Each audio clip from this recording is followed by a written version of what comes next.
राधे राधे दोस्तों, कैसे हो आप सब। आज की कहानी है निष्कलंक। भाभी साक्षी के बिना घर में मन ही नहीं लगता। पूरे मोहल्ले की रौनक थी। इस बार तो आ गई, पर आगे से मुझे भी तब बुलाना जब साक्षी को बुलाओ। ये तो कोई बात नहीं हुई दीदी। तुम दोनों बुआ भतीजी साथ आओगी और पूरे घर में सन्नाटा करके इकट्ठी चली जाओगी। खामोशी की सजा हम दोनों भुगतेंगे। राजन भी ऑस्ट्रेलिया जाकर बस गया। वो तो बहन की शादी में ही 1 हफ्ते के लिए आ पाया था। तुम्हारे भैया तो कह रहे थे कि 2-2 महीने के अंतराल पर एक बार आपको और एक बार साक्षी को बुलाया करेंगे। हमें भी अकेलापन नहीं लगेगा और आप दोनों के ससुराल वालों को भी ऐतराज नहीं होगा। आपको तो जीजाजी और बच्चों के खाने पीने के इंतजाम का भी झंझट नहीं।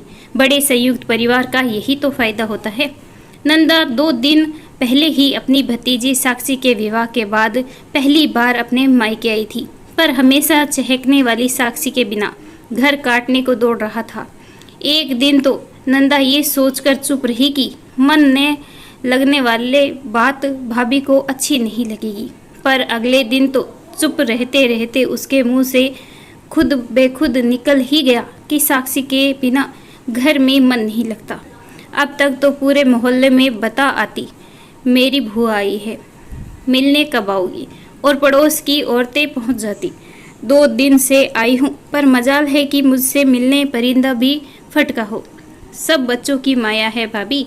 याद है कैसे कभी कभी तो शाम की चाय के वक्त इतनी औरतें इकट्ठी हो जाती थी कि आप भी झुंझला उठती थी। हाँ दीदी, कुछ औरतें तो आपसे मिलने के बहाने ऐन खाने पीने के समय आती थी। किसी दिन तो शाम से पहले ही दूध खत्म हो जाता था, और आज देख लो दूध का पतीला यूं ही पड़ा है। शाम को खीर बना दो, बड़े दिन से बनाई ही नहीं। भाभी फोन करके देखो ना साक्षी की सास से कि बुआ आई है, 2-4 दिनों के लिए भेज दे। फोन पर बात करके मज़ा नहीं आता। तकरीबन 2 हफ्ते पहले कहा था भेजने के लिए, पर दामाद जी ने ये कहकर मना कर दिया कि उनके कुछ दोस्त आने वाले हैं, तो फिर मैं चुप हो गई। वैसे सास तो बेचारी अच्छी है, मुझे तो दामाद ही कुछ नखरीला सा लगा। साक्षी को जब भी फ़ोन करो बस राजी खुशी करके रख देती है कि फ़ोन बाद में करेगी। बाद में खुद करो तो कहती है कि माँ दिमाग से निकल गया। वैसे दीदी आपकी तो बात होती रहती होगी। मुश्किल से 2-4 बार बात हुई।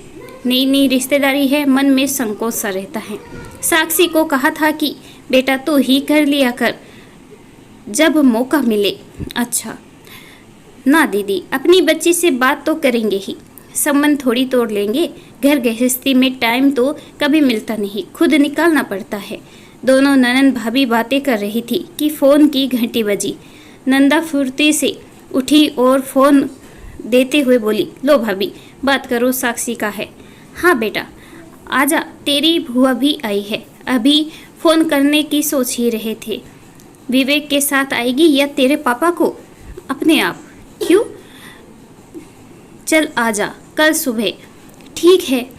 कल अगले ही दिन सुबह साक्षी टैक्सी से अपने 2 बड़े सूटकेसों के साथ मायके आ गई। तकरीबन 3 महीने के बाद बेटी को देखकर माँ की आंखों से आंसू निकल पड़े।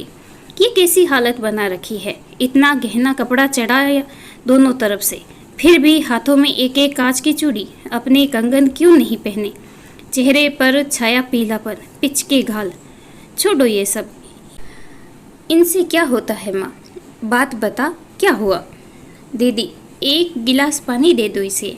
उसके बाद साक्षी ने अपने माता पिता और बुआ को बताया। पूरे 6 महीने हो गए। मैंने बर्दाश्त करने और विवेक को समझाने की बहुत कोशिश की, पर वह उस लड़की को छोड़ने के लिए तैयार ही नहीं। अभी तक उम्मीद थी कि शायद अफेयर है, पर मुझे तो कल ही पता चला कि शादी के बाद जब विवेक ऑफिस टूर और हनीमून पर कहकर ले गए तो वो भी साथ थी। तब तो मुझे विवेक ने ये कह दिया कि 3-4 घंटे हेड ऑफिस में जाऊंगा, बाकी समय घूमना फिरना। मैं क्यों शक करती? उनके मम्मी पापा उस लड़की के बारे में जानते थे, पर उन्हें उम्मीद थी कि शादी के बाद विवेक अपने घर पर ध्यान देंगे। भुआ, कानून के हिसाब से तो मेरी शादी लीगल नहीं, क्योंकि दोनों ने कोर्ट मैरिज कर रखी है। कोर्ट मैरिज की बात विवेक के मम्मी पापा को भी पता नहीं थी। हाय राम, लड़की का पूरा जीवन बर्बाद कर दिया। कीड़े पड़ेंगे। सब कुछ देखभाल के किया, किसी को भी खबर ना हो। मैं मान ही नहीं सकती, पर सच है, किसी को क्या लेना देना होता है। उन बूढ़ा बुढ़िया को भी मेरा साथ लगेगा। उन्होंने पता होते हुए भी मेरी बच्ची का जीवन दांव पर लगा दिया। दीदी, फोन तो करो जीजा जी को, कोई तो रास्ता बताएंगे। और तुरंत नंदा ने अपने पति वकील को सारी घटना सुना डाली, पर उन्होंने बस इतना ही कहा, कोर्ट का मामला बड़ा लंबा, पेचीदा और निराशादायक होता है। फिर लड़की और लड़के के पास कोर्ट मैरिज और सर्टिफिकेट हैं। ऐसे में मुकदमा दायर करके तारीखें मिलती रहेगी। कल शाम तक पहुंचता हूं, तब सोच विचार करके फैसला करेंगी। दीदी, कलंक तो लग ही गया, मुकदमा करो या ना करो। कैसी बात कर रही हो भाभी? धोखा दिया उन्होंने और कलंक लगा दिया आपने साक्षी पर। ये तो न्याय नहीं है।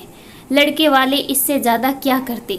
घर बार देख कर आए, ऑफिस जाकर देखभाल की, 2-4 लोगों से पूछताछ कराई, शादी भी सगाई के 4 महीने बाद की।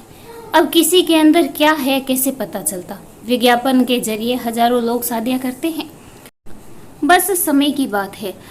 अगले दिन नंदा के पति भी आ गए। साक्षी के माता पिता ने फैसला किया कि विवेक के मम्मी पापा से बातचीत करके आपसी सहमति से तलाक की प्रक्रिया निपटाने में ही समझदारी है, क्योंकि हिंदू विवाह अधिनियम के तहत पहली शादी ही मान्य होती है। तो क्या विवेक को उसकी इस धोखाधड़ी की कोई सजा नहीं मिलेगी? नहीं भाभी, बात केवल हमारी साक्षी की नहीं, बल्कि हजारों उन लड़कियों की भी है जो निर्दोष होती हैं, और ये समाज उनके माथे पर कलंक लगा देता है। छूटी हुई, तलाकशुदा, ना जाने क्या क्या। भले ही कोर्ट मैरिज की हो, हमारे पास सबूत है, गवाह है।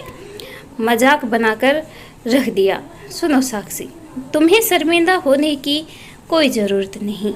हम सब उसकी असलियत सबके सामने लाएंगे। साक्षी की ससुराल में नंदा ने अपने सभी सहेलियों के साथ घर घर जाकर मोहल्ले और शहर के लोगों को इस घटना से अवगत कराया।